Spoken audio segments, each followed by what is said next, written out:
नमस्कार. नमस्कार. आपण इथं आलो आहात आपले एक प्रगतशील शेतकऱ्याची यशोगाथा ऐकण्यासाठी. तर यांची आज 1,60,000ची पावती झालेली आहे. तर यांची पावती 1,60,000 कशी झाली आता हे आपण त्यांच्याकडून ऐकून घेऊ. नाव? दत्तात्रय लिंबाजी गुट्टे, राहणार शिरशी बुद्रुक, तालुका सोनपेठ, जिल्हा परभणी. अच्छा. तर आपण किती अंडी पण घेतले होते? हे अंडे पण घेतले होते आपण 300 अंडी पण. 300 अंडी पण आपल्याला किती किलो आले? 300 अंडे पडला 300 किलो माल निघाला. 300 किलो. 3 क्विंटल. आणि 3 आपल्याला क्विंटल. भाव काय लागला? भाव 306.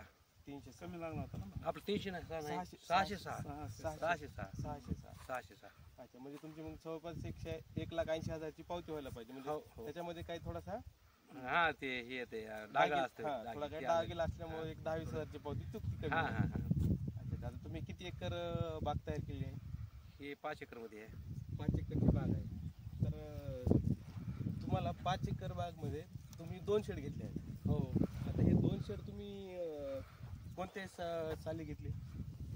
ह्याला पहिल्याला जास्त दिवस झाले, आता ह्याला 2 वर्ष झाले अल्कले शेडला. अच्छा. मग आता तुम्ही कंटिन्यू दोन्ही शेड मध्ये बॅच घेता की पलटून बघायचं? नाही, दोन्ही शेड मध्ये एक वेळेसच ब्याज घेतो. एकच वेळेस? एकच वेळेस घेतो. अच्छा. म्हणजे त्याचं तुम्हाला एकाच टाइमला ज्यावेळेस तुम्ही भाव जास्त असते म्हणजे त्यावेळेस तुम्ही अंडे पण वाढवता. हो. पाला आला की घ्यावाच लागतं. पाला आला की पाला फुल झाला की दोन्ही शेड घेता येते. याच्यामध्ये आता तुम्हाला आर्थिक तुमचं कसं उंचावलं? काय नाही, हे आता एवढं जे हे निघालं ह्याच्यामध्ये पाला कमीत कमी बघा एक 2 एकरचा पाला लागला असेल. 2 एकरला पाला लागला असेल. बाहेरचे काही 2-4 माणसं घ्यायचे, आपले काही 2-3 माणसं असते तर 5-6 माणसं काढू शकते तेवढं. आता समजा ज्या वेळेला तुमच्याकडे काही शेतकरी बेन वगैरे घ्यायला येत असेल तर तुम्ही त्यांना काय भावामध्ये बेन देतात? ज्यांना ते कसं असतंय, कोणी काकरीवर मागत आहे, कोणी असं काडीवर मागत आहे. दोघांच्या ह्यानं काकरीवर म्हणलं काकरीवर द्यायचं, काडीवर म्हणलं काड्या भरून द्यायचं. म्हणजे आता तुम्ही काढीमध्ये बी त्याच्यात किती उत्पन्न काढलं? त्याच्यामध्ये बेण्यामध्ये भरपूर काढलं ना आपण. 5-6 लाखाचं बेणं विकलं होतं.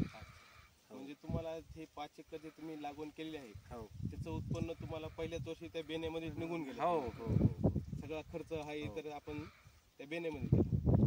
तर आता तुम्हाला वार्षिक उत्पन्न किती येते 2 शेडमध्ये?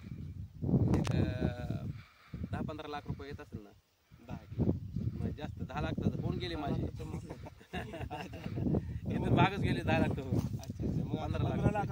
तुम्ही शेतकऱ्यांना काय सांगू इच्छितात या रेशीम शेतीबद्दल? रेशीम शेतीमध्ये एवढं चांगली शेती आहे.